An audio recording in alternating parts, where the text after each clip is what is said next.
I was to have that job on Century announcing things that would compromise my position coming on, I wouldn't be allowed to come on. Neighbour would notice you, you know, you wouldn't put that false accent on what you're doing now. We'd get you natural. Oh, natural, mate. Oh, natural.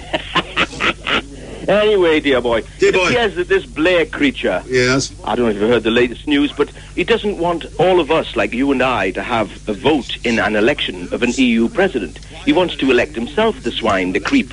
Well, you know, what elections you might lose.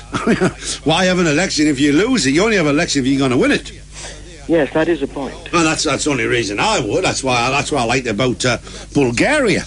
You know, and Romania. You know, they had elections, but you always knew who was going to win a year in advance. Yes. And that's a good election. Didn't someone get Ceausescu there? Oh, yes, he got eventually, yeah, but that's why. Because he gave them choice. You don't give people a choice. Yes, well, now another thing that's come up is that the EU is fancying having our troops fighting under their flag. Well, that's all right, so long as they pay them. Oh, no. They want 180,000 from each country, which we pay, and then they go forth and sally forth. But about where?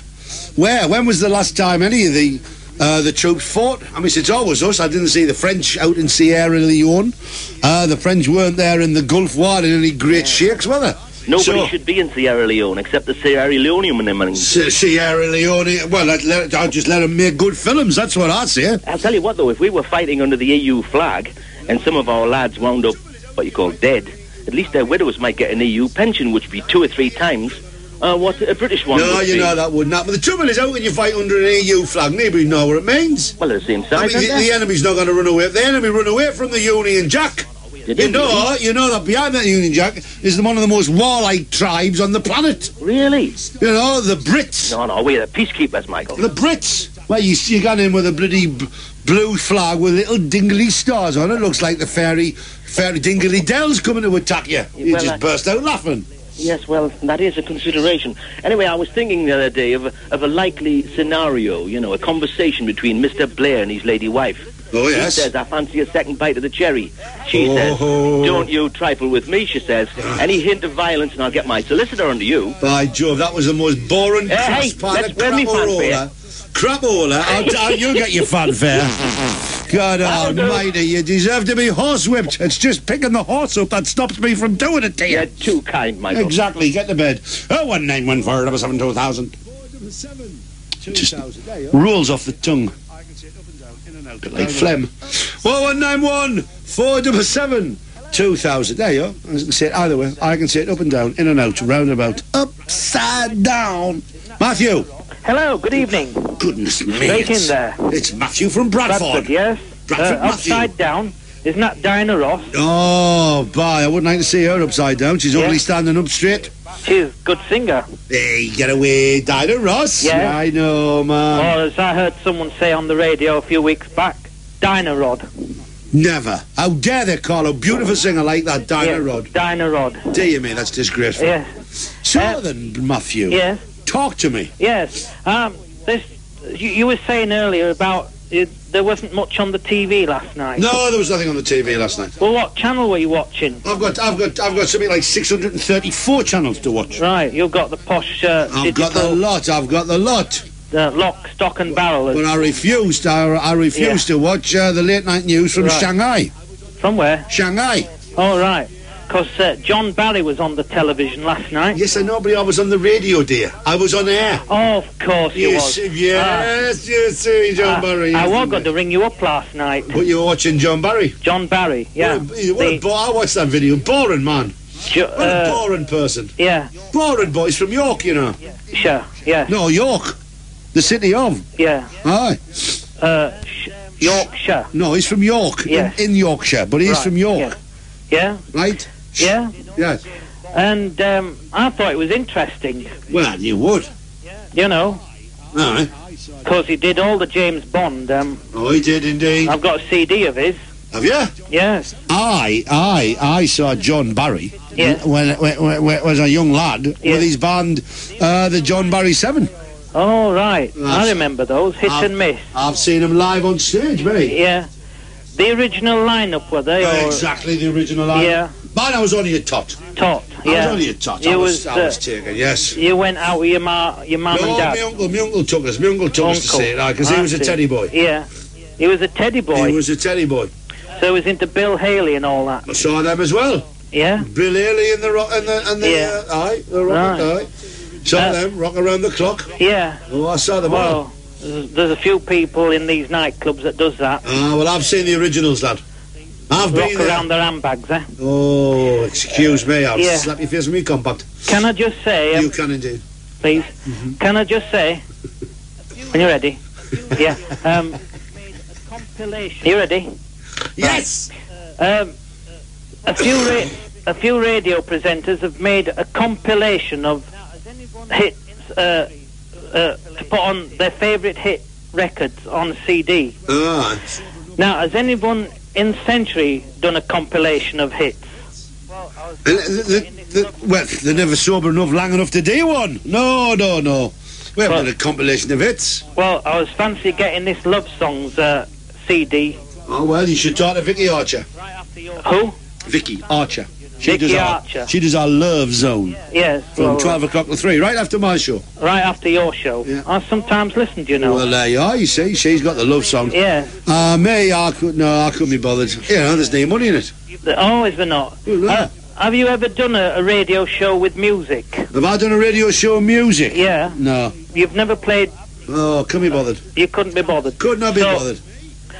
Well, I'll let the needle stick in and you've got the great art. Yeah, well, they don't have needles nowadays. Styluses. They never told me. They never told you. Dear, maybe arm was so winding It's up. all done with lasers now, isn't it? Never. So that gets rid of hair up your nostrils. No, that's razors. No, sorry, I'm not up to date with all this technology. Laser. You know what a laser is. Laser, of course Yeah. I know. It's one of them jackets with the shiny buttons and you put a badge on the side. Well, that's what's happening these days with the music. All right, You know? well, there you are. Well, you say there you are. Yeah. So, have you never thought of doing a compilation of hits? No. Because it's not mine and it's not to do with me and I didn't get paid for it. Well, you could make a lot of money out of it. How could I you know? make money out of it? Well, I think what they do is they put their favourite hits on. Aye. And the people who sing them, they get paid. And Yeah, the people who yeah. wrote them, they get paid. And the record company who brought them out, they get paid. And the Yeah. publisher, they get paid. Where's my money? No, not for me. So you don't make anything? I'm thinking of doing one. I've got an idea for one. I've got an idea for Bobby Crush plays Led Zeppelin. I've heard of him. With a dance mix sort of treatment. And then, of course, there's Bert Whedon. Bert Whedon plays Marilyn Manson. And the best of course. Best of. And then I'd like to get my hands on Dolly Parton's greatest hits. Yes, I'm sure you would. Obviously. But we live and breathe in the same air. But do we go there? You see. What do you think of the soul singers like Barry White? He's a big lad, isn't Barry White's a big lad, Isn't he just? Oh, he's big. He I must like have his he must, instrumentals, you know. He must have a big soul. Yeah. Aye. Well, I think I've heard people say I've been in the same room as him. Yeah. And people have said soul, and that must obviously mean, and obviously I knew what they meant. Right. Aye. You know the Beatles, the pop groups of the 60s. There's the compilation hits of theirs out. It's number one. Number one. Number one. I'm going to get that. I thought you might. Christmas, I hope. I hope you do. I hope Santa brings it down the chimney for you. In good condition, I hope. Oh, I should hope so. Yeah. And I enjoy listening to your show. You damn well better. Yeah. I'll come You're down very to good Bradford at and it. sort you out. Yeah. Because you're talking to the icon. Yeah. I think I've got used to it. I think I've got used to you over the years. Have you really? Yeah. Do you think we're becoming like Darby and Joan? I think so, yes. Terrible. Right, I'm going to dump you. No, don't do that. Why please. not? Well, why not? You see. I don't mean to No, say anything don't worry. wrong. You can say anything you like on my show. Yeah, well, you're very good anyway. Thanks. You can keep saying that all you like. Yeah. Have you any chance of extending your hours a bit? Sod off, Matthew. Don't be cheeky to me. No? Don't be cheeky. I'm sorry. I like to go home to the Memsard Icon Towers to have a little quaff of ale and a little slice of food. And, of course, I forgot you like your... and watch the television. Yeah. Well, there's now on. There's now on. I mean, look, when I get in at 12:30, 1 o'clock type of thing, well, it's all finished. Yeah. Can I just say, I've got to go to the satellite. Yes. And what's on it? What's on it? 1 Well, there's all o'clock. sorts of things on there. Well, there's not really. You see, 1 o'clock. No. Right. 11 o'clock. Oh, and was that stripping. voiceover I hear on your show. Oh, Bertie. Yeah, he's been on Sky Television, hasn't he? Well, I'll let him go. You know, he goes and comes as he does pleases. the continuity announcement on Sky, you know. I've heard him called worse. Can I just say, you've got big pictures of yourselves in that studio. No, we haven't. Not now. The fans came in one day and took me picture. Did you really? Left everybody else's. I was going to say, aren't there any postcard sides of those pictures? Postcard size pictures? Yeah. No. For what? For this is far too technical for this station. Yours Postcards? truly could have one, couldn't he? As soon as they come out, if I get any, you've got it. Yeah, I'll send you a dozen. You'll send me a dozen. I will indeed. Yeah? Yes, indeed. That would be very nice, you know. Of course they will. Not be all of me. They'll be all of everybody else. Everybody else. Exactly. They're all good. They're all good, right? All the presenters, you know. And now you're going. Yes. Bye-bye. 01914 772 There we are. You kind of...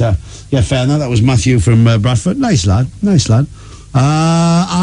know, sadly lives in Bradford, really. But there you go. Somebody's got to live there, really. That's where David Hockney came from. Well, great artist, David Hockney. He once wanted to paint me. And...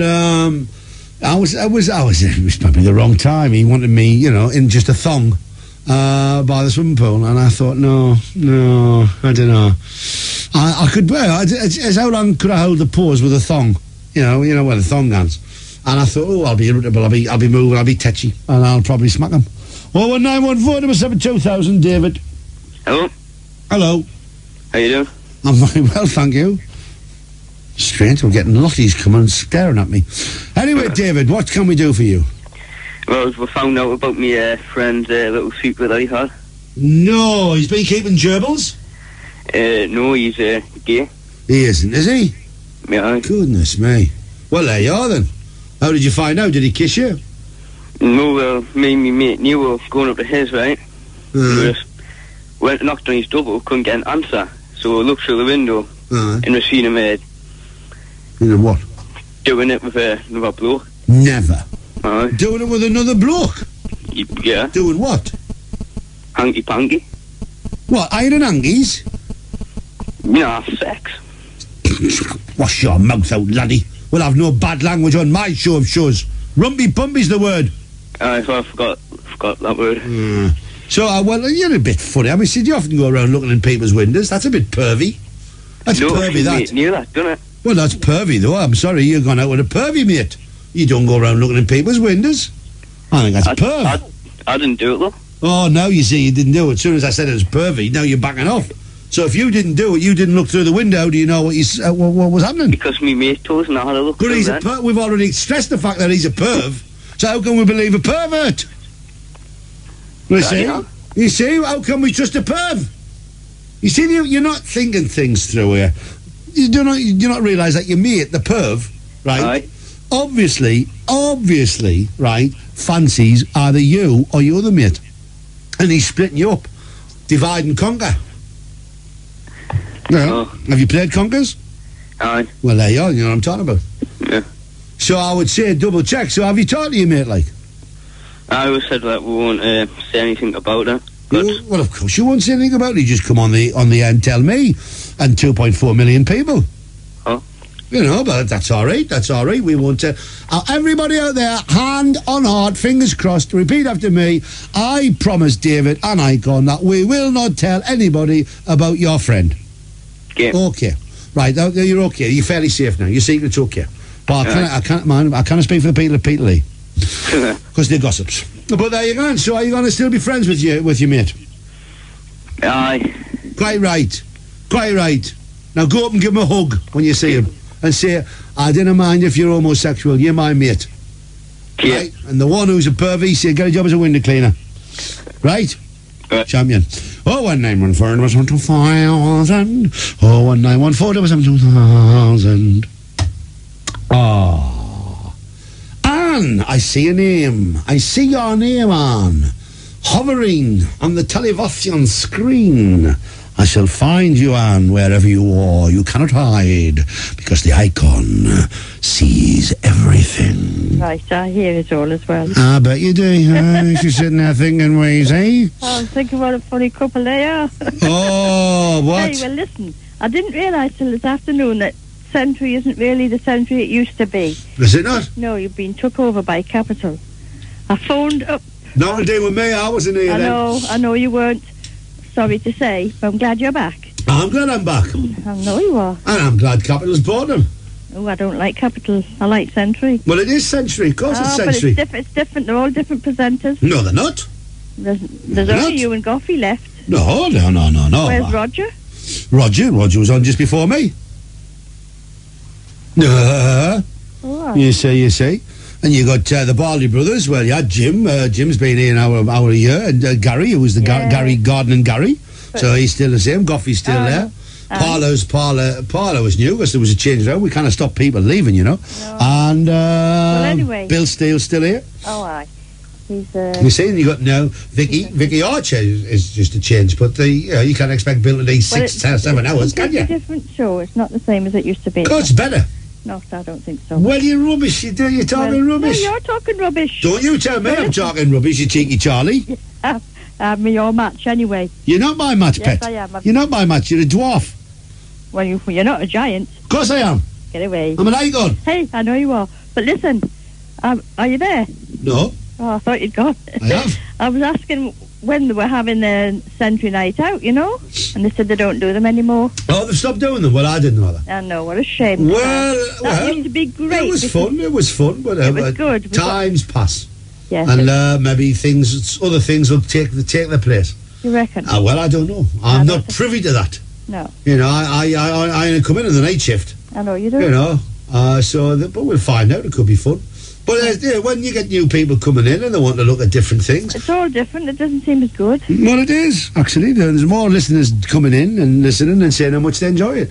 Oh. So you can't be the same all the time. You can't just remain the same. Otherwise, eventually you're the same sort of person going, "Oh, it's the same as ever." No, people are fickle, so we change it and alter it and see what happens. And if it works, it works. If it doesn't work, well, there'll be another change. Well, I don't think it's as good as it used to be. No, well, I'm afraid you're living in the past. I know. Champion. 01914 477 2000. Patrick. Hello. Hello. How are you? Not too bad. That's good. I was going to say there to the chap, I think it was about 3 callers ago, where he was talking about the accident on the road. Yep. And there's the programs on TV, cops, English cops. And the first thing they'll say is if you break down on the hard shoulder, you get out of your car and you get away from it. And that's one thing to emphasise all the time. That if you stay in your car on the hard shoulder, chances are you're going to get a bang. Like from a truck coming behind or whatever. And sadly, they were proved right the other day. Well, especially at night. You know, you do that at night. But you've got to be very careful at night anywhere on the motorway because that's why you're told to carry warning triangles, leave your hazard lights on, and move away from the vehicle. But wear something that people can spot you on. You should if you've got a car, you should always carry something that's got luminescence.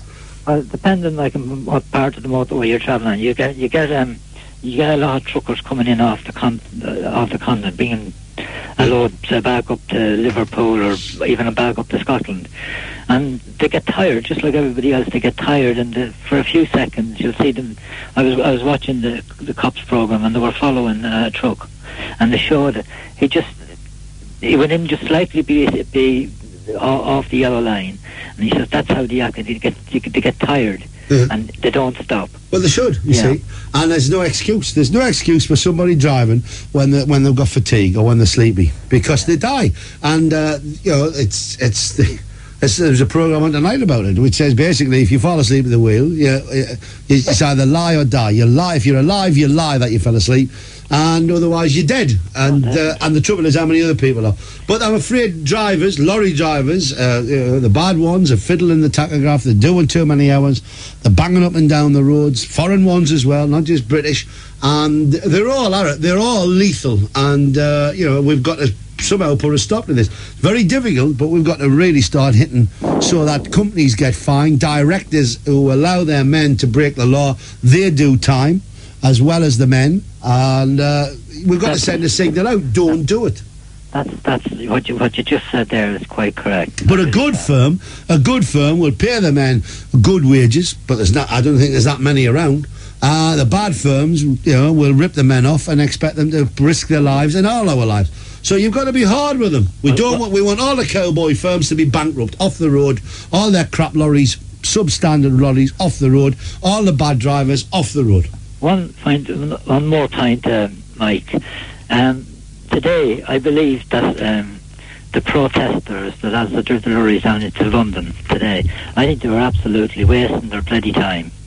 Well, they're entitled to it, though. They're entitled to protest, and hey, there's no wrong with that. Oh, there's not. But don't get me wrong. My argument always was with the protest, but the government of the day, no matter what government would be in power, they just can't turn around and say, "Zip, we'll give you this," and "Zip, we'll give you that." They had the government did do a back shuttle, like with giving their tax back on the. Well, yeah, they shouldn't have done that neither. If you're going to do it, you do it properly. And if you think the tax is too high, then you reduce the tax and be honest about it. That's what a government should do. It should listen. But you can't have it.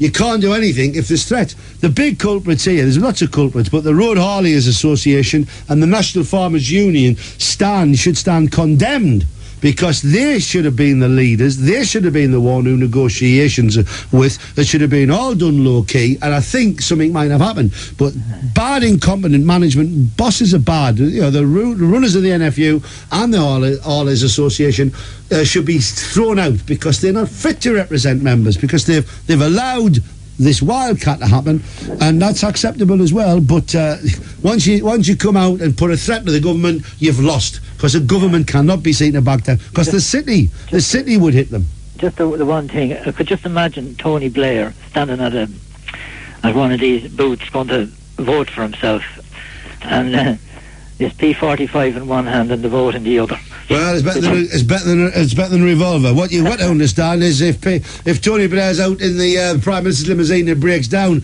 I wonder what would happen if people saw him hitchhiking. Well, now that would be an interesting area. How many truckers would stop to give him a lift? I'd say to give him a lift, all right, but it wouldn't be too far. Well, there you go, Patrick. 01914 772 2000.